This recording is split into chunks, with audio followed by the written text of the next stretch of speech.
नमस्कार बच्चों, मैं केएल शर्मा एक बार फिर से आपका इस ऑनलाइन टीचिंग के माध्यम से स्वागत करता हूं। आज हम क्लास 10th विज्ञान विषय के अंतर्गत रसायन विज्ञान अध्याय 4 कार्बन एवं उसके यौगिक के भाग 2 का अध्ययन करेंगे। तो आइए बच्चों देखते हैं कि आज हमारी चर्चा के कौन कौन से बिंदु हैं। सबसे पहले हम भाग 1 में हमने क्या क्या पढ़ा उसके विषय में हम पुनरावलोकन करेंगे, उसके विषय में हम जानेंगे। फिर उसके पश्चात कार्बन के अपर रूप, आप देख रहे हैं हीरा तथा ग्रेफाइट, ये कार्बन के अपर रूप हैं, इनके गुणधर्म तथा इनके उपयोग के बारे में हम जानेंगे। उसके पश्चात बच्चों हम कार्बन की सर्वतोमुखी प्रकृति के अंतर्गत श्रृंखलन तथा कार्बन की चतुसंयोजकता के विषय में अध्ययन करेंगे कि ये क्या होती हैं। उसके बाद संतृप्त तथा असंतृप्त कार्बनिक यौगिक और उनके उदाहरणों को देखेंगे कि संतृप्त तथा असंतृप्त कार्बनिक यौगिक क्या होते हैं। और अंत में हम श्रृंखलाएं, शाखाएं तथा वलय के बारे में जानकारी प्राप्त करेंगे कि ये क्या क्या होती हैं। तो बच्चों पिछले भाग में पार्ट 1 में आपने कार्बन के विषय में जाना कि कार्बन क्या होता है, कार्बन की उपस्थिति कहाँ कहाँ पे है। बहुत सारी आपने वस्तुएं देखी थी जिनमें कार्बन था। आपने देखा कि आपकी जो पेंसिल है, पेंसिल की जो लेड है वो भी कार्बन की बनी हुई है। उसी तरीके से आपने चाहे शुगर लिया, चीनी, ये भी उसमें भी कार्बन मौजूद है। डायमंड है वो भी कार्बन का ही एक रूप है। चौक है उसमें भी कहीं ना कहीं कार्बन है। तो इस प्रकार से आपने बहुत सारी चीज़ों को पिछले अध्याय में, पिछले भाग में आपने देखा कि बहुत सारी ये चीज़ें हैं जिनमें कि कार्बन पाया जाता है। उसके बाद बच्चों आपने कार्बन में जो सहसंयोजी आबंध बनता है उसके विषय में अध्ययन किया और उसके साथ साथ ऑक्सीजन, हाइड्रोजन, नाइट्रोजन और मीथेन अणु का बनना आपने इसके पिछले वाले भाग में सीखा। उसके पश्चात बच्चों आपने कार्बन में जो सहसंयोजी आबंध बनते हैं उसके गुणधर्मों के बारे में जाना था और अंत में आपने कार्बन के जो अपर रूप होते हैं उसके विषय में अध्ययन किया है। तो कार्बन के अपर रूप की हम बात कर रहे हैं तो कार्बन के जो अपर रूप हैं उसको हमने 2 भागों में बांटा था। एक था क्रिस्टलीय अपर रूप और दूसरा था अक्रिस्टलीय अपर रूप। तो क्रिस्टलीय अपर रूप में आपने बताया था कि हीरा और ग्रेफाइट ये कार्बन के क्रिस्टलीय अपर रूप हैं। तो आइए बच्चों देखते हैं इन क्रिस्टलीय अपर रूपों के बारे में विस्तृत रूप से अध्ययन करते हैं और इनके गुणधर्मों के बारे में जानते हैं। तो क्रिस्टलीय अपर रूप में जो पहला कार्बन का क्रिस्टलीय अपर रूप है वो है हीरा अर्थात डायमंड। तो हीरा क्या है? हीरा कार्बन परमाणुओं का बृहद अणु है बच्चों, जिसमें प्रत्येक जो कार्बन परमाणु होता है वो अन्य 4 कार्बन परमाणुओं से सहसंयोजक, जो प्रबल सहसंयोजक बंध के द्वारा वो क्या होता है, जुड़ा रहता है। जिसके कारण और इसके साथ साथ इसकी जो संरचना होती है वो 3 डायमेंशनल और यहाँ पे देखिए एक जालक संरचना इसकी होती है। जो डायमंड है उसकी जो संरचना है आप यहाँ देख सकते हैं, इसकी संरचना कैसी होती है, 3 डायमेंशनल और जालक संरचना इसकी होती है। और इसी के कारण इसको आप जानते हैं कि डायमंड जो है वो सबसे कठोर पदार्थ है। तो आइए देखते हैं कि इसके सामान्य कौन कौन से गुणधर्म हैं। जो हीरा है इसके सामान्य गुणधर्मों में सबसे पहला देखिए, ये रंगहीन पारदर्शी पदार्थ होता है। इसकी अत्यधिक चमक उच्च अपवर्तनांक के कारण होती है। मतलब कि डायमंड क्या है, इसके अगर भौतिक गुणधर्मों की अगर हम बात करें तो ये रंगहीन पारदर्शी पदार्थ होता है और इसकी जो चमक होती है, आप जानते हैं कि जो हीरा है बहुत चमकदार होता है, तो उसकी जो चमक है वो उसकी उच्च अपवर्तनांक के कारण होती है। दूसरा आप जानते हैं कि यह एक कठोरतम प्राकृतिक पदार्थ होता है। और तीसरा ये विद्युत का कुचालक होता है। विद्युत का कुचालक आप जानते हैं जिसमें से विद्युत होकर प्रवाहित नहीं हो सकती। तो हीरा क्या है, विद्युत का कुचालक होता है। इसके उपयोग के बारे में अगर हम बात करें तो हीरे का जो उपयोग है वो मार्बल, ग्रेनाइट और ग्लास को काटने वाले चाकू में इसका उपयोग किया जाता है और दूसरा आभूषणों के लिए भी इसका उपयोग किया जाता है। आप जानते हैं कि हीरा बहुमूल्य वस्तु है और इसका जो उपयोग है वो किस रूप में किया जाता है, आभूषणों के रूप में इसका उपयोग किया जाता है। आगे चलते हैं दूसरा जो कार्बन का क्रिस्टलीय अपर रूप है ग्रेफाइट, क्या होता है इसके विषय में अध्ययन करते हैं। देखिए बच्चों, ग्रेफाइट जो है ये कार्बन परमाणुओं की एक परतदार संरचना होती है, मतलब परत दर परत उसमें क्या होती है, जुड़ी रहती है, जिसमें एक जो कार्बन परमाणु है वो 3 अन्य कार्बन परमाणुओं से सहसंयोजक बंध के द्वारा जुड़ी रहती है। आप जानते हैं कि जो कार्बन है उसकी संयोजकता कितनी होती है, 4 होती है। जब एक कार्बन से 3 कार्बन परमाणु से जुड़ेंगे तो क्या हुआ, एक इलेक्ट्रॉन उसमें क्या रहेगा, मुक्त रहेगा, स्वतंत्र अवस्था में रहेगा। मतलब अगर बहुत सारे जब कार्बन हैं तो बहुत सारे वहाँ पे क्या होंगे, इलेक्ट्रॉन मुक्त अवस्था में रहेंगे, और बहुत सारे इलेक्ट्रॉनों के मुक्त अवस्था में रहने के कारण ही जो ग्रेफाइट है वो विद्युत का सुचालक होता है। ठीक है, तो यहाँ पे क्या होता है, ग्रेफाइट में जो कार्बन परमाणु है वो 3 अन्य कार्बन परमाणुओं से मिलकर एक परतदार संरचना बनाती है, और परतदार संरचना आप यहाँ पे देख सकते हैं किस प्रकार की है, षटकोणीय। ये आप देख रहे हैं 1 2 3 4 5 6 षटकोणीय ये संरचना बनाती है। और आप यहाँ पे ये देख रहे हैं, अगर हम इसको एक लेयर माने, कार्बन परमाणु की एक परत माने, ये दूसरी परत है, तो एक परत दूसरी परत के ऊपर इस तरीके से रहती है। ठीक है, जो कि क्या हो सकती है, फिसल भी सकती है। इसलिए जो ग्रेफाइट होता है उसको आप जब छुएंगे तो हल्का सा चिकना महसूस होगा और वो फिसल भी सकता है। ठीक है, इसमें जो दोनों परतें होती हैं ये बहुत ही दुर्बल वांडर वाल बलों के द्वारा जुड़ी रहती हैं। ठीक है, तो ग्रेफाइट में आपको ध्यान रखना है एक कार्बन परमाणु 3 अन्य कार्बन परमाणु से जुड़ा होता है।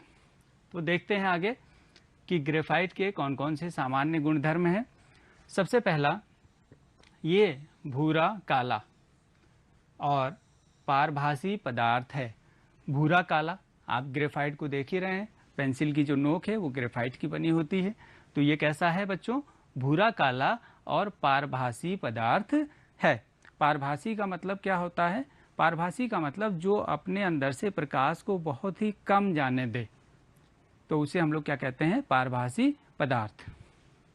दूसरा, यह हीरे से हल्का, मुलायम तथा चिकना होता है। और तीसरा बच्चों, अभी हमने आपको बताया कि ये विद्युत का अच्छा चालक होता है। इसीलिए आप अपनी लेबोरेटरी में देखते होंगे कि ग्रेफाइट की जो छड़ है उसका उपयोग हम लोग इलेक्ट्रोड के रूप में करते हैं, क्योंकि ये विद्युत का अच्छा चालक होता है। उसके बाद इसके उपयोग देखिए क्या क्या इसके उपयोग हैं। आप देख रहे हैं कि पेंसिल के लिए लेड के रूप में, मतलब ग्रेफाइट का जो उपयोग है वो पेंसिल के लिए कहाँ पे किया जाता है, लेड के रूप में उसका प्रयोग किया जाता है। और दूसरा, इसके चूर्ण का जो प्रयोग है वो मशीनों में पुर्जों में स्नेहक के रूप में इसका उपयोग किया जाता है। तो ये हुए कार्बन के क्रिस्टलीय जो रूप हैं, जो क्रिस्टलीय अपर रूप हैं, उनके गुणधर्म और उनके उपयोग। तो चलिए आगे चलते हैं। और इससे पहले क्रिस्टलीय के बाद अक्रिस्टलीय की अगर हम बात करें तो अक्रिस्टलीय में आपने पिछले भाग में पढ़ा है कि काजल, चारकोल, कोयला, ये सब कार्बन के कैसे हैं, अक्रिस्टलीय अपर रूप हैं। अगला जो पॉइंट है हमारा वह है कार्बन की सर्वतोमुखी प्रकृति। कार्बन की लगभग 3 मिलियन यौगिक जो है यहाँ पे पाए जाते हैं। ठीक है, इतने अधिक मात्रा में कार्बन जो है यौगिक बनाता है या कार्बन प्राप्त होता है, तो उसका क्या कारण है, मतलब कार्बनिक यौगिकों के बड़ी संख्या में निर्माण के कौन कौन से प्रमुख कारण हैं, इसको हम देखते हैं कार्बन की सर्वतोमुखी प्रकृति के अंतर्गत। कार्बन की सर्वतोमुखी प्रकृति में सबसे पहला है श्रृंखलन, जिसे हम लोग कहते हैं कैटिनेशन। देखिए बच्चों, कैटिनेशन क्या होता है, कार्बन ही, आप जानते हैं कि कार्बन ही एकमात्र ऐसा तत्व है जो कि स्वयं के परमाणु, मतलब कार्बन के ही परमाणुओं के साथ जुड़कर एक लंबी श्रृंखला बना सकता है।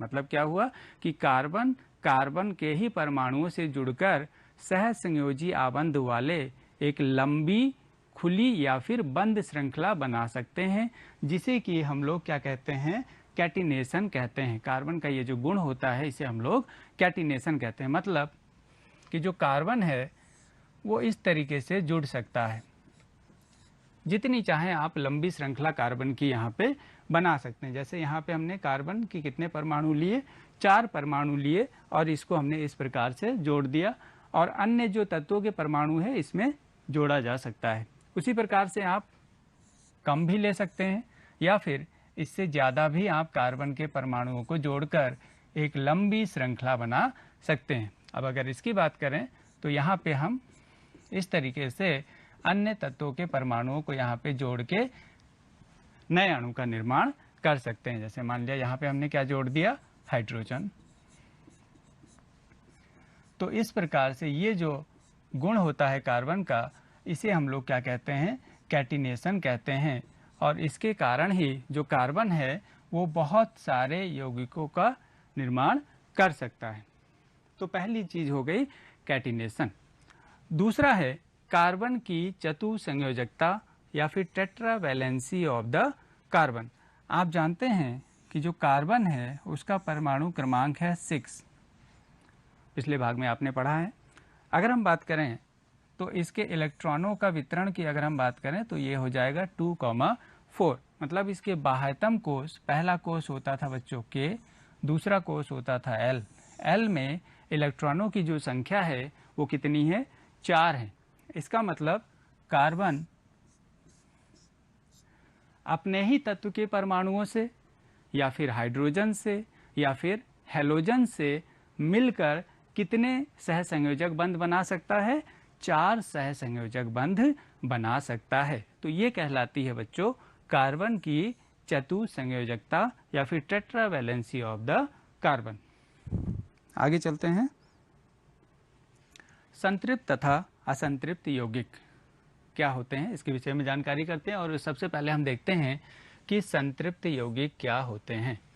देखिए, वे यौगिक जिनमें कार्बन कार्बन परमाणुओं के मध्य एकल बंध होता है, सिंगल बॉन्ड होता है, तथा प्रत्येक कार्बन की चारों संयोजकताएं एकल बंध के द्वारा संतुष्ट होती हैं, संतृप्त कार्बन या फिर संतृप्त यौगिक कहलाते हैं। ठीक है, मतलब वे यौगिक जिनमें कार्बन कार्बन परमाणुओं के मध्य कौन सा बंध होता है, सिंगल बॉन्ड। एकल बॉन्ड का मतलब सिंगल बॉन्ड होता है, तो वहां पे उन यौगिकों को हम लोग क्या कहते हैं, संतृप्त यौगिक कहते हैं। संतृप्त यौगिक को ही बच्चों एल्केन भी कहते हैं। जो संतृप्त यौगिक हैं इनको हम लोग क्या कहते हैं, एल्केन भी कहते हैं। और एल्केन का जो सूत्र होता है CnH2n+2 होता है। इसको आपको ध्यान रखना है कि संतृप्त यौगिक को ही एल्केन कहा जाता है और इनका जो सामान्य सूत्र होता है CnH2n+2 होता है, जहाँ पे n क्या है, कार्बन परमाणुओं की संख्या। तो संतृप्त यौगिक में आप देख रहे हैं जो पहला यौगिक आ रहा है वो है CH4। अगर हम n की जगह पे 1 रख दें तो यहाँ आप देखिए इस फार्मूले में n की जगह पे 1 रखेंगे तो H की जगह पे H2 इंटू n की जगह पे 1 और +2। इसका मतलब यहाँ पे आ गया C1H2 +2 कितना आ जाएगा, 4, मतलब CH4। तो संतृप्त यौगिक का जो पहला जो वो आएगा, पहला जो यौगिक है वो क्या हो गया, CH4, मतलब मेथेन हो गया। उसी तरीके से जब इस फार्मूले में n की जगह पे आप 2 रखेंगे तो दूसरा जो यौगिक आपका आएगा वो क्या आएगा, एथेन, मतलब C2H6। अब देखते हैं कि इस एथेन की संरचना हम किस तरीके से लिखें, किस तरीके से हम इस एथेन की संरचना को बना सकते हैं। तो उसके लिए बच्चों कुछ स्टेप्स को फॉलो करना होगा। स्टेप नंबर 1, यहाँ पे आप देख रहे हैं कि ये जो एथेन है इसमें कितने कार्बन के परमाणु हैं, 2 हैं, और हाइड्रोजन के कितने परमाणु हैं, 6 परमाणु हैं। तो सबसे पहले हमें क्या करना है, स्टेप 1 में कार्बन के 2 परमाणुओं को सिंगल बॉन्ड के द्वारा जोड़ देंगे, मतलब कार्बन का कंकाल बनाएंगे और C और C के बीच में कौन से कितने बॉन्ड लगेंगे, सिंगल बॉन्ड लगेगा। ये हो जाएगा पहला स्टेप। दूसरा स्टेप क्या होगा, दूसरे स्टेप में ये जो कार्बन कार्बन परमाणु इस तरीके से हमने जोड़े, ये जो खुली वाली श्रृंखलाएं हैं, यहाँ पे हम हाइड्रोजन के कितने परमाणु हैं आप देख रहे हैं, यहाँ पे 6 हैं, तो यहाँ पे एक, यहाँ पे एक, यहाँ पे एक, 3 इधर हो गए, और यहाँ एक, यहाँ एक, और यहाँ एक। इस तरीके से आपने हाइड्रोजन के जो 6 परमाणु थे उसको आपने यहाँ पे जोड़ दिया। अब आप देख रहे हैं कि इस कार्बन की जो चारों संयोजकताएं थी वो क्या हो गई, संतुष्ट हो गई, 1 2 3 4। उसी प्रकार से इस कार्बन की भी चारों संयोजकताएं संतुष्ट हो रही हैं, 1 2 3 और 4। तो इसका मतलब यहाँ पे अगर हम स्टेप 3 की बात करें तो यहाँ पे ये क्या बन गया, ये हो गया C2 और ये हो गया H6। मतलब ये जो संरचना है C2H6 की, उसको निकालने के लिए कुछ स्टेप्स को फॉलो करना है। सबसे पहले कार्बन का कंकाल बना लेना है और उसके बाद जितने हाइड्रोजन हैं उसको वहाँ पे जोड़ लेना है और देखना है कि ये कार्बन की संयोजकता को संतुष्ट हो रहा है कि नहीं। तो हमने देखा कि यहाँ पे कार्बन की चारों संयोजकताएं संतुष्ट हो रही हैं। उसके बाद अगर हम इसका इलेक्ट्रॉनिक बिंदु सूत्र बनाना चाहें तो C2 है, मतलब कार्बन कितने हैं, 2 हैं। और आप जानते हैं कि कार्बन के बाह्यतम कोश में कितने इलेक्ट्रॉन होते हैं, 4 इलेक्ट्रॉन होते हैं, 1 2 3 4, 1 2 3 और 4। और हाइड्रोजन है 6, तो हाइड्रोजन इधर लिख लें। हाइड्रोजन के बाह्यतम कोश में 1 इलेक्ट्रॉन, हाइड्रोजन के बाह्यतम कोश में 1 इलेक्ट्रॉन, यहाँ पे 1 इलेक्ट्रॉन, इधर 1 इलेक्ट्रॉन और यहाँ पे 1 इलेक्ट्रॉन और ये 1 इलेक्ट्रॉन। अगर हम देखें तो ये हाइड्रोजन इस इलेक्ट्रॉनों की शेयरिंग के साथ क्या करेगा, ये अपना स्थायी विन्यास प्राप्त कर लेगा। उसी प्रकार से ये हाइड्रोजन यहाँ पे स्थायी विन्यास प्राप्त कर लेगा, यह हाइड्रोजन यहाँ पे स्थायी विन्यास प्राप्त कर लेगा और इसी प्रकार से यहाँ पे ये स्थायी विन्यास ये सारे हाइड्रोजन प्राप्त कर लेंगे। अब आप देखें कार्बन की तो 2 4 6 7, अगर हम इसको भी ले लें तो ये 8 इलेक्ट्रॉन हो जाएंगे कार्बन के बाह्यतम कोश में और ये अपना स्थायी विन्यास प्राप्त कर लेगा। उसी प्रकार से इधर का जो कार्बन है वो भी इस प्रकार से हमें इलेक्ट्रॉनों की साझेदारी करते हैं और यहाँ पे क्या हो जाएगा, इस कार्बन का भी स्थायी विन्यास ये प्राप्त कर लेगा। तो इस प्रकार से इलेक्ट्रॉनिक बिंदु संरचना जो कि एथेन की है C2H6, जिसे हम लोग क्या कहते हैं, एथेन कहते हैं, प्राप्त की जा सकती है। ठीक, ये हो गई आपकी C2H6 या एथेन की इलेक्ट्रॉनिक बिंदु संरचना। आगे चलते हैं। अब देखते हैं असंतृप्त यौगिक। असंतृप्त यौगिक क्या है बच्चों, अभी आपने देखा था संतृप्त यौगिक में कार्बन कार्बन परमाणु के बीच सिंगल बॉन्ड होता था, लेकिन असंतृप्त यौगिक में कार्बन कार्बन परमाणुओं के मध्य या तो द्विबंध होगा मतलब डबल बॉन्ड होगा, या फिर त्रिबंध होगा मतलब ट्रिपल बॉन्ड होगा। डबल बॉन्ड और ट्रिपल बॉन्ड के बारे में आप भाग 1 में थोड़ा बहुत पढ़ चुके हैं। तो वे यौगिक जिनमें कार्बन कार्बन परमाणु के मध्य डबल बॉन्ड या फिर ट्रिपल बॉन्ड हो, उन्हें हम लोग क्या कहते हैं, असंतृप्त यौगिक कहते हैं। जैसे अगर डबल बॉन्ड है तो उनको हम लोग एल्कीन भी कहेंगे, जिसका सामान्य सूत्र होता है CnH2n। और अगर ट्रिपल बॉन्ड है कार्बन कार्बन परमाणुओं के बीच में तो उसे हम लोग एल्काइन कहते हैं, जिसका सामान्य सूत्र होता है CnH2n-2। तो डबल बॉन्ड वाले जो यौगिक हैं उनको हम लोग एल्कीन कहेंगे, जिनका सामान्य सूत्र CnH2n होगा, और ट्रिपल बॉन्ड वाले जो यौगिक होंगे उनको हम लोग एल्काइन कहेंगे, जिनका सामान्य सूत्र हो जाएगा CnH2n-2। अब देखते हैं, जैसे C2H4, ये क्या है बच्चों, C2H4 एथीन। ठीक है, अब हम देखते हैं कि ये किस प्रकार से इसकी संरचना क्या होती है और किस प्रकार से इलेक्ट्रॉनिक बिंदु संरचना हम यहाँ पे इसकी एथीन की बना सकते हैं। तो उसी तरीके से स्टेप 1 क्या होगा, स्टेप 1 कार्बन के 2 परमाणु हैं, तो पहले हम स्टेप 1 में कार्बन के दोनों परमाणुओं को सिंगल बॉन्ड से जोड़ दें। फिर आप देख रहे हैं हाइड्रोजन के कितने परमाणु हैं, 4 परमाणु हैं। तो स्टेप 2 में हम क्या करें, कार्बन के 2 परमाणु तो ऐसे ही जुड़ गए, हाइड्रोजन के 4 परमाणु हैं, तो क्या किया जाए, एक इधर और उसी प्रकार से एक इधर जोड़ देते हैं।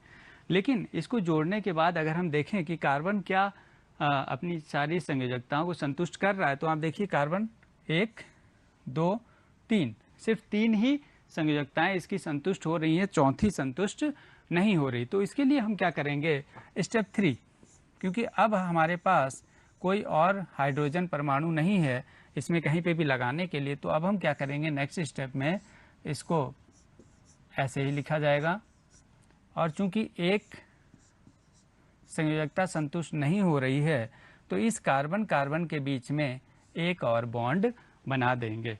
तो अब आप देखेंगे तो इस कार्बन की संयोजकता 1 2 3 4 संतुष्ट हो गई, इस कार्बन में भी 1 2 3 4 ये संतुष्ट हो गई। इसका मतलब कि ये अब क्या हो गया, संतुष्ट हो गया। और आप यहाँ पे देख रहे हैं कि कार्बन और कार्बन के बीच में कौन सा बॉन्ड है, डबल बॉन्ड है, मतलब ये एल्कीन है। ठीक है बच्चों, ये क्या है, एल्कीन, डबल बॉन्ड वाले एल्कीन और ट्रिपल बॉन्ड वाले एल्काइन कहलाएंगे। अब इसके अगर हम इलेक्ट्रॉनिक बिंदु संरचना को देखना चाहें, कार्बन कार्बन और यहाँ पे हम दिखाएं 1 2 और इधर 1 3 4, 1 2 3, यहाँ 4, एक हाइड्रोजन इधर से उसका एक, और ये हाइड्रोजन इधर से एक इलेक्ट्रॉन इधर, ये हाइड्रोजन एक इलेक्ट्रॉन, ये हाइड्रोजन एक इलेक्ट्रॉन। तो ये हाइड्रोजन क्या करेगा, इस तरीके से ले लेगा, और ये कार्बन क्या है 2 4 6 और 2 इलेक्ट्रॉन और इधर से साझे से करेगा और यहाँ पे अपना स्थायी विन्यास प्राप्त करेगा। उसी प्रकार से ये हाइड्रोजन एक एक इलेक्ट्रॉनों की यहाँ पे शेयरिंग होगी, इस हाइड्रोजन की भी यहाँ पे शेयरिंग होगी, और ये कार्बन क्या करेगा, इस तरीके से ये 8 इलेक्ट्रॉन 2 4 6 8 इलेक्ट्रॉन इसके बाह्यतम कोश में हो गए। अब हम इसको अगर बॉन्ड के द्वारा दिखाना चाहें तो वही चीज़ जो यहाँ पे आई थी आ जाएगी, सी और सी के बीच में 2 पेयर इलेक्ट्रॉनों के जो है साझेदारी हो रही है, मतलब डबल बॉन्ड लगेगा ये, और यहाँ पे कार्बन और हाइड्रोजन के बीच में सिंगल बॉन्ड लगेगा। ये हो गया C2H4। ठीक है बच्चों, तो इस तरीके से हमने देखा कि C2H4 को हम किस तरीके से उसकी संरचना को बताएंगे और उसके बाद इलेक्ट्रॉनिक बिंदु संरचना को हम किस तरीके से बना सकते हैं। उसके बाद आगे चलते हैं बच्चों, श्रृंखलाएं, शाखाएं तथा वलय। एल्केन के विषय में यहाँ पे हम सबसे पहले अध्ययन करेंगे कि श्रृंखलाएं, शाखाएं तथा वलय क्या होती हैं। श्रृंखलाओं के विषय में आप थोड़ा बहुत पहले भी पढ़ चुके हैं। अब यहाँ पे शुरू होना है नॉमेनक्लेचर या नामकरण पद्धति। कार्बनिक यौगिकों के नामकरण की जो पद्धति है उसमें कार्बन के परमाणुओं की संख्या को देखकर उनके नाम रखे जाते हैं। जैसे अगर कार्बन परमाणुओं की संख्या 1 है तो हम बात कर रहे हैं सबसे पहले एल्केन की, ध्यान रखिएगा। अगर 1 है तो उसको कहेंगे मेथ, और चूंकि एल्केन है तो उसके लास्ट में लगाएंगे एन। अगर एल्कीन होगा तो लगाएंगे ईन, और एल्काइन होगा तो लगाएंगे आइन। तो यहाँ पे हम जब बात कर रहे हैं सिर्फ एल्केन की तो उसके लास्ट में क्या लगाएंगे बच्चों, एन लगाएंगे। जब कार्बन परमाणु संख्या 1 होती तो उसको क्या कहते हैं, मेथ, दूसरे को एथ। अगर कार्बन परमाणुओं की संख्या 3 होती है तो उसको कहते हैं प्रोप। अगर कार्बन परमाणुओं की संख्या 4 होती है तो उसे कहते हैं ब्यूट। अगर कार्बन परमाणु की संख्या 5 होती है तो उसको कहते हैं पेंट, और कार्बन परमाणु की संख्या 6 होती है तो उसे कहते हैं हेक्स।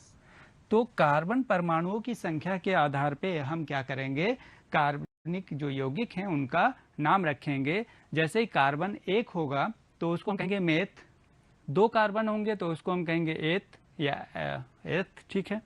3 में प्रोप, 4 में ब्यूट, अगर 5 कार्बन के परमाणु होंगे तो उसे पेंट, 6 होंगे तो हेक्स, 7 होंगे तो अलग इस तरीके से हेप्ट, फिर 8 होंगे तो ऑक्ट। इस तरीके से हम कार्बन परमाणु संख्या के आधार पर नाम रखेंगे। चूंकि यहाँ पे हम बता रहे हैं एल्केन्स के बारे में तो उसके लास्ट में क्या लगाएंगे, एन। मतलब एक कार्बन परमाणु होगा, मतलब आप देख रहे हैं यहाँ CH4 मेथेन है, इसमें कार्बन का परमाणु कितना है, 1 है, और एक कार्बन को क्या कहते हैं, मेथ कहते हैं। और चूंकि यहाँ पे हम बात कर रहे हैं एल्केन की, तो उसके लास्ट में क्या लगाएंगे, एन लगाएंगे, मतलब इसका नाम हो गया मेथेन। मेथ प्लस एन क्या नाम हो गया उसका, मेथेन हो गया। और एल्केन का सूत्र भी हमने आपको बताया था, CnH2n प्लस 2, ये हमारे एल्केन का सामान्य सूत्र है।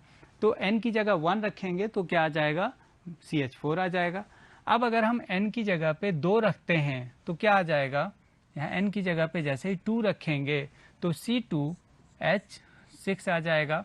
जब कार्बन परमाणु की संख्या यहाँ पे 2 है, 2 को क्या कहेंगे, एथ कहेंगे, तो एथ के साथ लास्ट में क्या लगाएंगे, एन लगाएंगे। इसका मतलब इसका जो नाम हो गया ये क्या हो गया, एथेन। अगर कार्बन परमाणुओं की संख्या 3 यहाँ पे रख दें, तो जब कार्बन परमाणु की संख्या 3 रखेंगे तो C3H3 2 6 प्लस 2 8, तो C3H8 आएगा।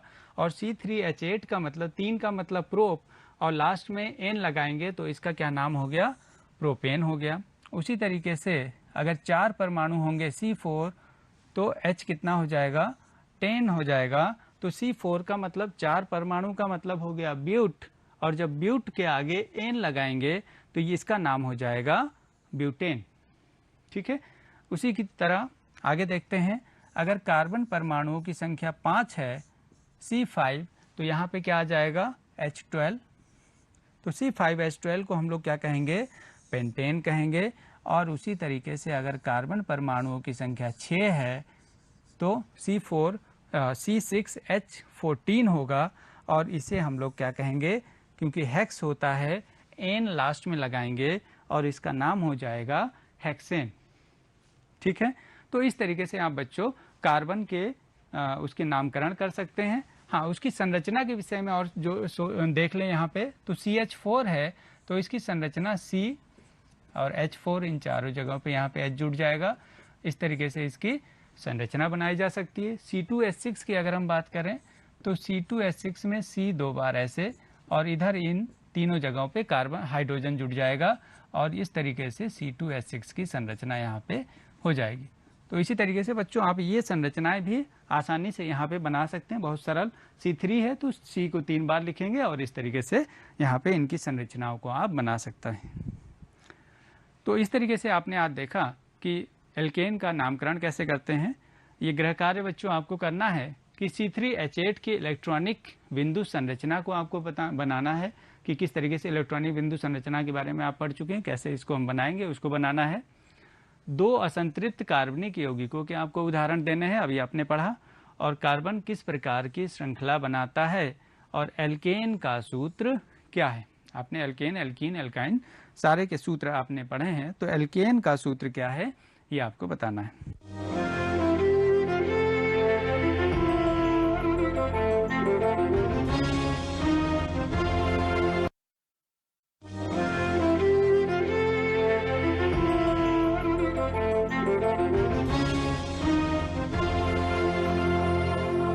प्यारे बच्चों नमस्ते, मैं राजश्री अवस्थी शुक्ला, प्रवक्ता इतिहास, राजकीय बालिका इंटर कॉलेज गोमती नगर लखनऊ से अपने भारतीय इतिहास के कुछ विषयों के अंतर्गत आज द्वितीय अध्याय, जिसका की नाम है राजा, किसान और नगर, इस शीर्षक का हम लोग अध्ययन करेंगे, जिसके अंतर्गत हम लोग 6ठी शताब्दी ईसा पूर्व से लेकर के 6ठी शताब्दी ईसवी तक की जो आरंभिक राज्य हैं और उनकी जो अर्थव्यवस्थाएं हैं उनके बारे में अध्ययन करेंगे।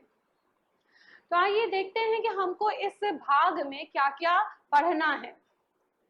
हमारे उस समय के जो अर्थव्यवस्थाएं हैं, प्रारंभ जो राज्य का हुआ, राज्य कैसे बना, तो उन राज्यों के बारे में, उन राजाओं के बारे में, नगरों के बारे में, और जो वहाँ का किसान वर्ग है, कृषक वर्ग है, उसके बारे में। राज्य और उनकी अर्थव्यवस्थाएं जो कि 6ठी शताब्दी ईसा पूर्व से लेकर के 6ठी शताब्दी ईसवी के मध्य आती हैं। इनमें बहुत प्रमुख एक राजनीतिक विकास के अंतर्गत हम लोग पढ़ेंगे 16 महाजनपद और मौर्य साम्राज्य, अशोक के अभिलेख और ब्राह्मी लिपि तथा खरोष्ठी लिपि। आप लोगों ने पहले अध्याय में अभी अध्ययन किया है कि हड़प्पा सभ्यता, जो कि बहुत ही एक उन्नत अवस्था में सभ्यता थी, इतना उसका विस्तार हुआ, इतने दिनों तक वो उत्कर्ष के काल में रही, उसके बाद धीरे धीरे उसका पतन हुआ। पतन के लगभग 1500 वर्ष तक यहाँ पर निरंतर विकास होता गया, और जो कुछ भी ये अंतराल था, इतने बीच का 1500 वर्ष का अंतराल था, उसमें यहाँ पर बहुत सारे परिवर्तन हुए। हमारे भारत में जितने भी परिवर्तन हुए तो उनमें प्रमुख जो एक तत्व था वो था कृषि और व्यापार। तो उन सब के कारण धीरे धीरे नगरों का विकास हुआ, और इसी काल में हड़प्पा के पतन के पश्चात, जो सिंधु सभ्यता के पतन के पश्चात जो सिंधु और उसकी सहायक नदियां थी, उनके आसपास जो लोग बसे थे, उन्होंने ही ऋग्वेद का या लेखन किया। इसी समय हमको दक्षिण भारत में, या जो दक्षिण का पठारी भाग है, वहां पर हमको चरवाहा संस्कृति का प्रमाण मिलता है, और महापाषाण संस्कृति के भी प्रमाण मिलते हैं। इसमें लोगों को दफनाने के साथ में लोहे के उपकरण भी दफनाए जाते थे, और कब्र के ऊपर बड़े बड़े पाषाण रखे जाते थे, इसीलिए इस संस्कृति का नाम महापाषाण हुआ। उसके बाद में धीरे धीरे हम लोग देखते हैं कि यहाँ पर राज्यों का विकास हुआ। व्यापार और कृषि के माध्यम से ही उन्नत अवस्थाएं में अर्थव्यवस्था आई, और उसमें से एक राज्य का निर्माण हुआ, और धीरे धीरे यही आगे बढ़ करके साम्राज्य भी बने। तो हम लोग अब बात करेंगे प्रिंसेप और प्रियदर्शी की। 1830 के दशक में भारत जबकि एक औपनिवेशिक देश था, अंग्रेजों के अधीन थे हम लोग, उस समय यहाँ पर एक क्रांतिकारी परिवर्तन हुआ। क्या एक चीज आई कि जो प्रिंसेप थे, उन्होंने लिपि जो हमारे यहाँ प्राप्त होते थे, अभिलेख और सिक्के, उनका अध्ययन किया, और उनका अध्ययन करने पर उनको पता चला कि वो किसी एक ऐसे राजा के बारे में बात कर रहे हैं जो कि प्रियदर्शी है, प्रियदर्शी, यह इसका प्राकृत स्वरूप है। प्रियदर्शी मनोहर मुखाकृति वाला राजा। बहुत सारे और अभिलेखों का अध्ययन किया, ग्रंथों का अध्ययन किया, तो उसमें उन्होंने पाया कि यह जो प्रियदर्शी या मनोहर मुखाकृति वाला राजा है, यह संभवतः अशोक है, क्योंकि दूसरे अभिलेखों में इसका नाम अशोक पाया गया।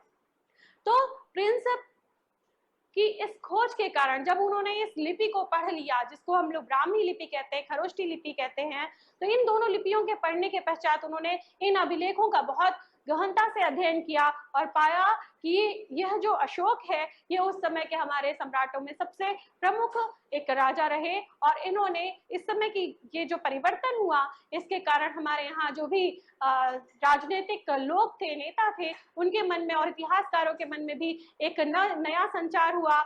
इन अभिलेखों के पढ़ने के पश्चात हमारे जो उस समय के राष्ट्रवादी नेता थे, उनके अंतर भी यह एक संचार हुआ कि हमारे यहाँ भी पहले कितना बड़ा साम्राज्य हो सकता हुआ है, और इतने अच्छे अच्छे राजा हुए हैं, इतना एक बड़ी अर्थव्यवस्था हमारे यहाँ की समृद्धशाली, हमारा गौरवपूर्ण इतिहास रहा है। इसके कारण वो लोग बहुत ही प्रसन्न हुए और इतिहासकारों को आगे बढ़ने के लिए और कहा। तो अब इसमें हम लोग देखेंगे कि ये जन से कैसे जनपद बने, और फिर जनपद से महाजनपद। तो जन, जैसे कि हम लोग आप बोलचाल की भाषा में भी कहते हैं कि कितने जन थे, कितने लोग थे, कहाँ जा रहे हैं, तो जन की बात आती है कितने जन थे। तो जन सामान्यतया लोगों के लिए प्रयोग किया जाता है, व्यक्ति के लिए प्रयोग किया जाता है जन शब्द। तो जन एक परिवार है, एक कुल है, वो जहां पर रहने लगे, पद जिनका जहां पर चरण पड़ा, वो जनपद कहलाया। एक परिवार या समूह जहां जाकर के बस गए, रहने लगे, वो जनपद कहलाया। धीरे धीरे उसी में जब विकास हुआ और वो प्रशासनिक इकाई धीरे धीरे बढ़ती चली गई, समूह बढ़ता चला गया, तो उसको जनपद का नाम, और फिर उसी में महाजनपद का विकास हुआ। तो यहाँ आप देख रहे हैं कि जन क्या है, लोग या कुल या जाति का स्वरूप है। जनपद ऐसा भूखंड है जहां पर वो जन जाकर के बस जाते हैं, रहने लगते हैं। महाजनपद राज्य की एक बहुत ही विशाल इकाई है। गण और संघ, ये यहाँ पर देखने वाली बात है कि ये जो महाजनपद है, इनमें महाजनपदों में राजवंश भी है और गण संघ भी है। गण या संघ जिनकी बात करें हम, तो राजवंश में एक राजा होता है और वही पैतृक व्यवस्था से उसका ही पुत्र आगे राजा बनता है। निरंतर यही व्यवस्था कई पीढ़ियों तक चलती रहती है। लेकिन जहां पर संघ की बात होती है, वहां पर केवल एक राजा नहीं होता, बल्कि वहां पर चुने हुए कुछ लोग होते हैं, लोगों का समूह होता है जो कि पूरे प्रजा पर शासन करता है। ऐसा ही उदाहरण हमको ओलिगार्की, जो यूनानी प्रशासनिक व्यवस्था है, वहां पर हमको देखने को मिलता है। तो इन गण और संघों में केवल एक राजा नहीं होता था, अपितु प्रशासनिक वर्ग होता था, लोग होते थे, एक चुने हुए पूरी कई समूह लोगों का समूह हो सकता था जो कि वहां पर वो शासन करते थे। ध्यान देने योग्य बात यह है कि इन्हीं गण और संघों में से ही हमारे महावीर स्वामी और महात्मा बुद्ध का जन्म हुआ। तो हम लोग बात करते हैं अब 16 महाजनपदों की। तो ये 16 महाजनपद जो हमारे उत्तर भारत में स्थित थे और एक दक्षिण भारत में, तो इनका क्रमशः हम लोग परिचय ले लेते हैं। पहला है, पूर्व से पश्चिम की ओर चलेंगे तो अंग, अंग जिसकी राजधानी चंपा है। दूसरा महाजनपद है मगध, जिसकी राजधानी पहले राजगृह थी, उसके बाद वो पाटलिपुत्र हो गई। राजगृह राजाओं का घर। काशी, काशी की राजधानी वाराणसी। कौशल राजधानी श्रावस्ती। वज्जी राजधानी वैशाली। मल्ल यह संघ था और इसमें दो भाग थे, तो पावा के मल्ल और कुशीनारा के मल्ल। चेदी, शक्तिमती, वत्स, कौशाम्बी। अच्छा, इसमें वैशाली जो है वो भी एक संघ है। कुरु, कुरु की राजधानी इंद्रप्रस्थ। पांचाल, इसकी दो राजधानियां हैं, अहिच्छद्र और काम्पिल्य। मत्स्य, विराट। शूरसेन, मथुरा। अश्मक, पोतन। अवंती, उज्जैनी या महिष्मती। गांधार, तक्षशिला और कंबोज, जिसकी राजधानी थी हटक। तो ये हमारा उस समय की 16 महाजनपद हैं और इन महाजनपदों का नाम हमको बौद्ध और जैन ग्रंथों में भी मिलता है। यद्यपि कि सारे नामों की सूची एक जैसी नहीं है, फिर भी पांचाल, वज्जी, अवंती और तमाम सारे कई ऐसे महाजनपद हैं जिनका नाम हमको सारी सूचियों में एक जैसा ही मिलता है। तो ये हमारे 16 महाजनपदों की अवस्थिति है उस समय की। पूर्व से हम लोग शुरू करेंगे तो अंग, मगध, काशी, कौशल, वज्जी, मल्ल, चेदी, वत्स, कुरु, पांचाल, अवंती और अश्मक। अश्मक आप लोग ध्यान रखिएगा, यह एकमात्र ऐसा महाजनपद है जो कि दक्षिण में पड़ता है नर्मदा के नीचे, और ऊपर उत्तर पश्चिम में हम लोग देखेंगे तो हमको वहां पर गांधार और कंबोज दो और राज्य दिखेंगे। तो इस प्रकार से इन 16 महाजनपदों की उस समय की स्थिति यह थी। उन 16 में से भी ये 4 महाजनपद उभर करके आए, जिसमें सबसे पहला था मगध। तो मगध के उत्कर्ष का क्या कारण था, इसको हम लोग को बहुत अच्छे से समझने की जरूरत है। तो मगध एक ऐसा क्षेत्र है जहां पर गंगा का मैदान है। पहली बात, वहां पर पानी की बहुत अधिकता है, नदियां हैं जिसके कारण पानी है, जिसके कारण की कृषि है। जल ही जीवन है, इसलिए वहां पर जीवन अधिक है। तो ऐसे में कृषि की प्रचुरता है, लोगों की वहां पर अधिकता है और जल के कारण वहां पर आवागमन भी बहुत ही सरल है।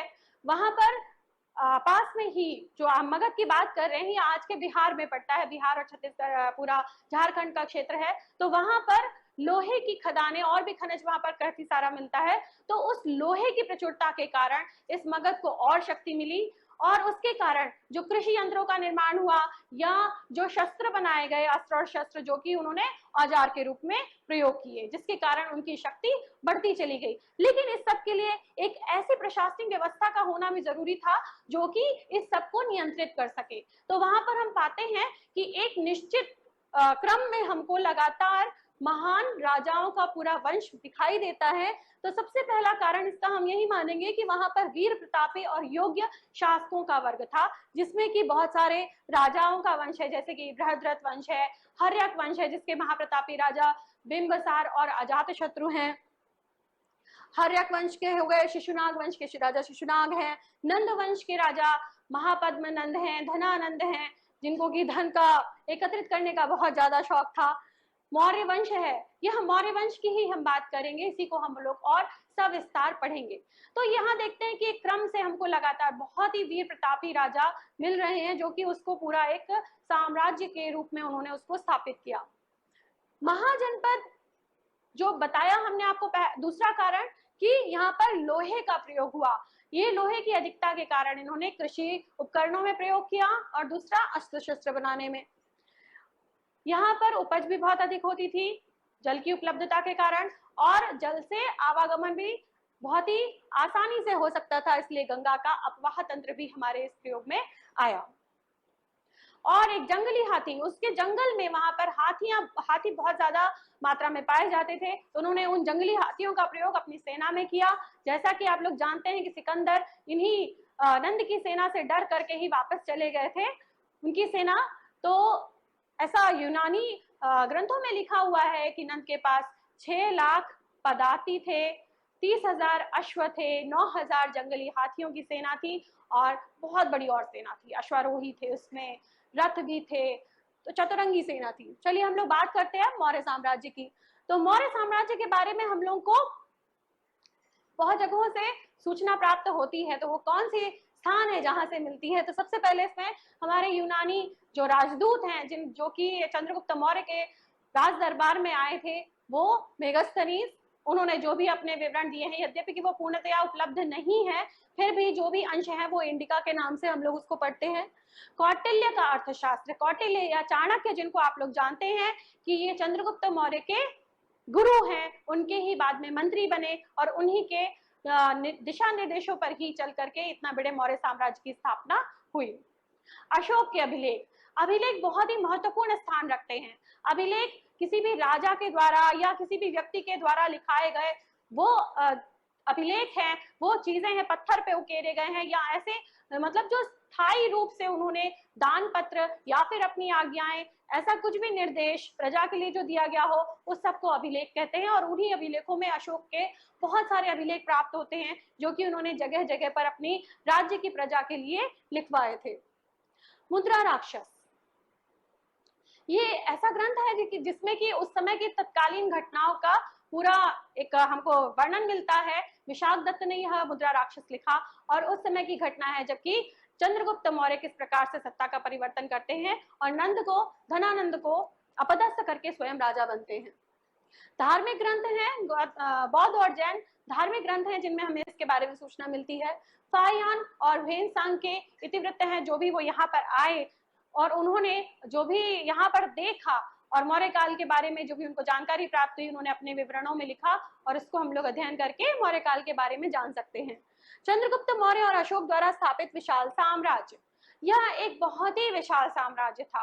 आपने भी देखा कि 16 महाजनपद भारत के पूर्व से लेकर के पश्चिम तक इतनी दूर तक विस्तृत थे, कहाँ अफगानिस्तान और आज का पाकिस्तान, अफगानिस्तान का पूरा क्षेत्र और कहाँ पूर्व का हमारा बंगाल की खाड़ी, यहाँ तक का पूरा विस्तृत, अंग जिसको हम लोग मानेंगे उड़ीसा, तो यहाँ तक पूरा विस्तृत है।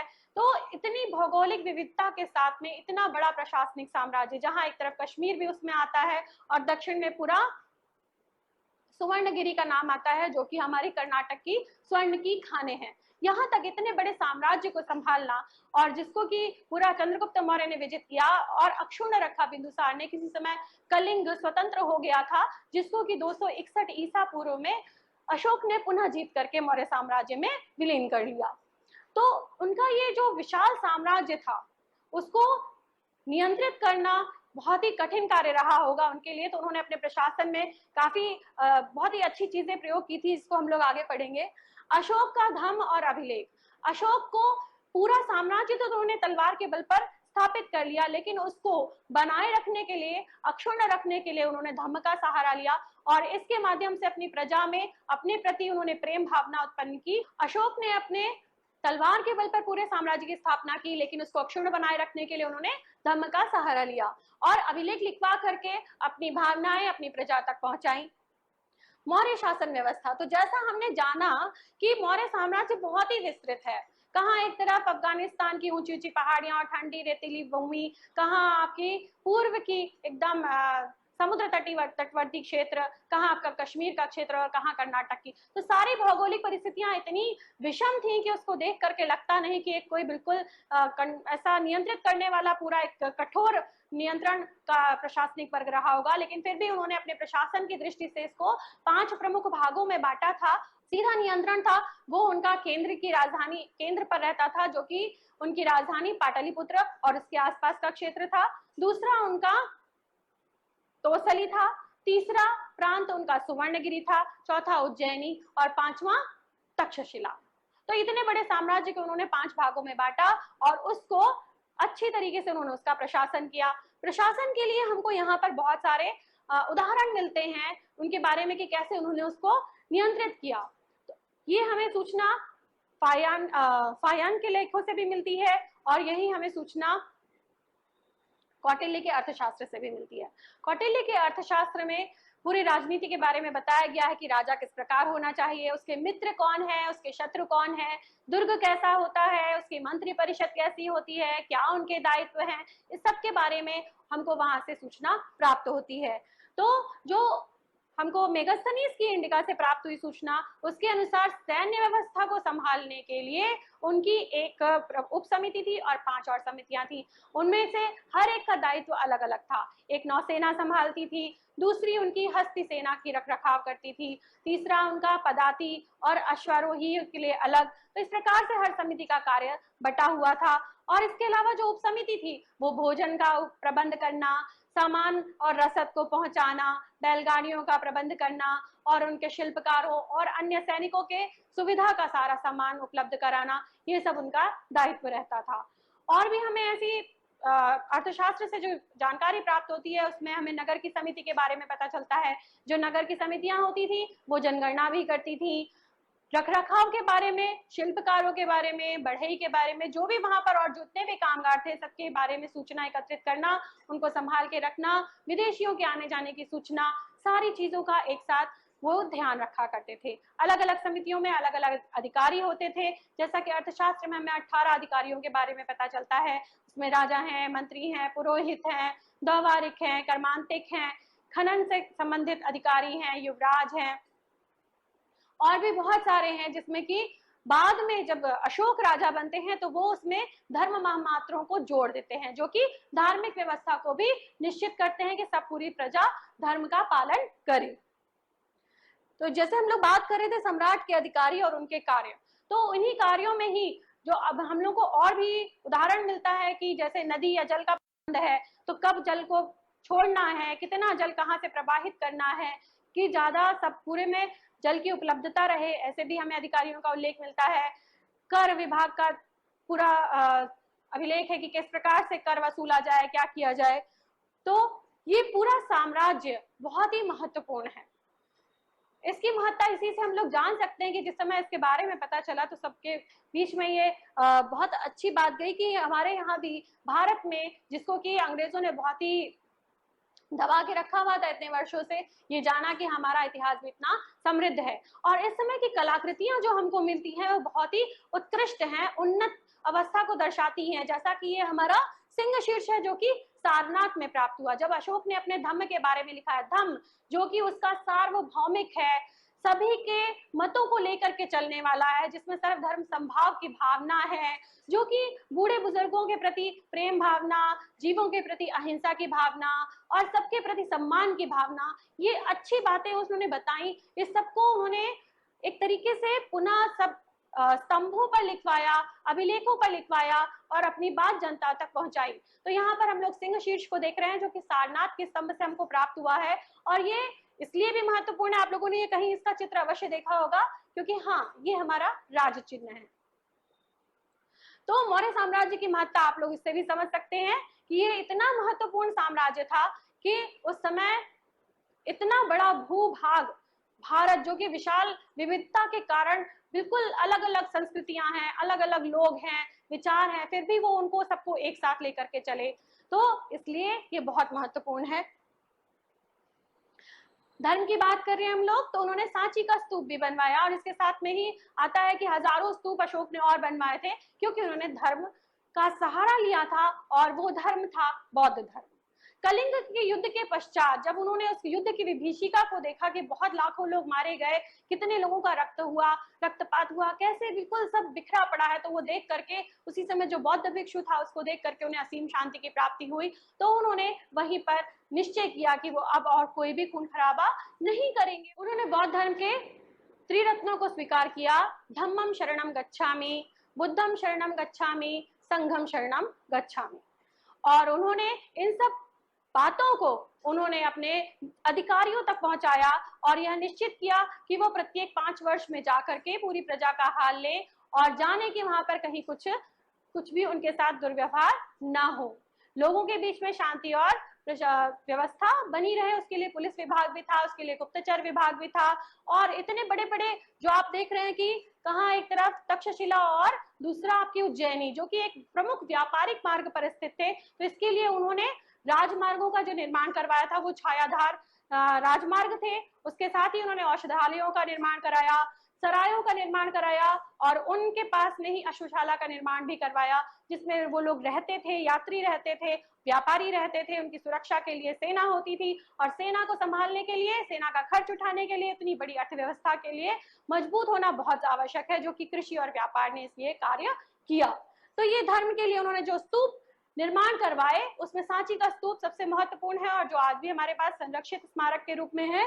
इसमें आप लोग देख सकते हैं, ये मौर्य साम्राज्य है। अशोक के अभिलेख देखिए कहाँ कहाँ प्राप्त हुए हैं। कश्मीर और उत्तर पश्चिम में आप देखेंगे तो मानसेहरा, शहबाजगढ़ी, यहाँ से भी हमको जो आज के हमारे अफगानिस्तान के क्षेत्र में पड़ता है, यहाँ से प्राप्त हुए हैं। कांधार से मिला है। दक्षिण में देखेंगे तो सुवर्णगिरी के आसपास बहुत सारे अभिलेख हैं। ये शिलालेख हैं, लघु स्तंभ लेख हैं, स्तंभ लेख हैं, बहुत सारे अभिलेख हैं। तो इसको आप लोग देखेंगे, अच्छे से अपनी किताब में भी पढ़ेंगे, इस मानचित्र को मिलाएंगे और फिर उनके बारे में जानकारी प्राप्त करेंगे। तो बच्चों, हम लोग देखते हैं कि हमने इसने पूरे अध्याय में क्या क्या अध्ययन किया। महाजनपदों के बारे में पढ़ा, महाजनपद 16 महाजनपद, उनके बारे में अध्ययन किया। भारतीय राजवंश जो मगध से प्रारंभ होकर के पूरे भारत में जिन्होंने राज्य किया, ऐसे वो मगध के प्रतापी शासकों के बारे में हमने पढ़ा। मौर्य प्रशासन के बारे में पढ़ा, जो कि जब अजात शत्रु ने तलवार के बल से प्रारंभ किया और वहीं अशोक ने जाकर के इसको धर्म के साथ पूरा एक विस्तृत भूभाग पर अपना साम्राज्य स्थापित किया। मौर्य प्रशासन पढ़ा, जो कि बहुत ही अच्छा था, एक उन्नत अवस्था में था। समाज में सबके बीच में वैमनस्यता ना हो, इसके लिए भी नियंत्रण के लिए अधिकारी नियुक्त किए गए थे। स्त्रियों के लिए अलग से स्त्री महामात्य नियुक्त किए गए थे, जो कि निश्चित करते थे कि सब स्त्रियों के साथ सम्मान का व्यवहार हो, किसी के साथ कोई दुर्व्यवहार ना हो। अभिलेखों के बारे में पढ़ा हम लोगों ने, जिनमें कि जो अशोक के अभिलेख हैं वो मुख्यतः प्राकृत भाषा में मिलते हैं और इसकी लिपि ब्राह्मी है, और जो उत्तर पश्चिम में मिलते हैं उनमें खरोष्ठी लिपि है। ब्राह्मी लिपि जैसे कि हमारी देवनागरी लिपि है, जिसको हम लोग बाईं से दाहिनी ओर लिखते हैं, लेकिन खरोष्ठी लिपि दाईं से बाईं ओर लिखी जाती है। इस प्रकार से हमने अपने इस पूरे क्षेत्र का अध्ययन किया। तो बेटा, अब आप लोगों को करना क्या है कि इस पूरे ऐतिहासिक घटनाक्रम को आपको इसकी तिथियां लिखनी है। कब यहाँ पर नंदवंश था, उसके पश्चात कैसे मौर्य वंश ने यहाँ पर अधिकार किया, कब चंद्रगुप्त मौर्य गद्दी पर बैठा और कब अशोक बैठे, कब क्या हुआ, पूरी ऐतिहासिक घटनाक्रम आपको लिखना है। अच्छा, सामान्य लोग का जीवन का पुनर्निर्माण इतिहासकार किस प्रकार से करते हैं। जो भी हमको सामग्री मिलती है तो उसको इतिहासकार कुछ अलग दृष्टि से देख करके उस समय के पूरे इतिहास, उस समय के पूरे समाज का एक चित्र बना देते हैं। तो वो किस प्रकार से उसको करते हैं, अभिलेखों को पढ़ करके उस समय के बारे में कैसे जानते हैं। जिनके बारे में अगर तिथियां दी हैं तब तो ठीक बात है, लेकिन जिनमें तिथियां नहीं दी रहती हैं ऐसे भी अभिलेख प्राप्त होते हैं, जिनको हम लोग आवश्यक समझते हैं और कई बार पता चलता है वो मात्र दान के ही कारण उसको प्रयोग किया गया था। तो जिनमें तिथियां अंकित नहीं होती उनमें उनकी लिपियों की सादृश्यता से उनकी खोज की जाती है। तो अशोक के अभिलेखों में इनमें से कौन कौन से तत्वों के प्रमाण मिलते हैं ये देखेंगे और मानचित्रों की तुलना करेंगे। जो आपकी पुस्तक में मानचित्र दिए गए हैं उसमें देखेंगे कि मौर्य साम्राज्य में जो भी महाजनपद सम्मिलित हुए हैं उनकी आप सूची बनाएंगे।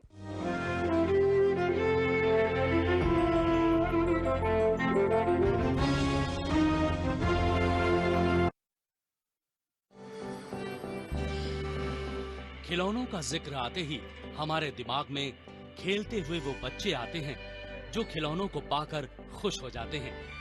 लेकिन ये इसका एक पक्ष है। इसका दूसरा पक्ष वो है जो खिलौने बनाते हैं और उनके पेट की आग भी इसी से ठंडी होती है। उनके बच्चों के चेहरों पर भी खुशी इन्हीं खिलौनों के कारण है। भारत में लकड़ी और मिट्टी से बने खिलौने हमेशा से बच्चों को आकर्षित करते रहे हैं। ये खिलौनों का दौर एक लंबे समय से चला आ रहा है। ये खिलौने ऐसे हैं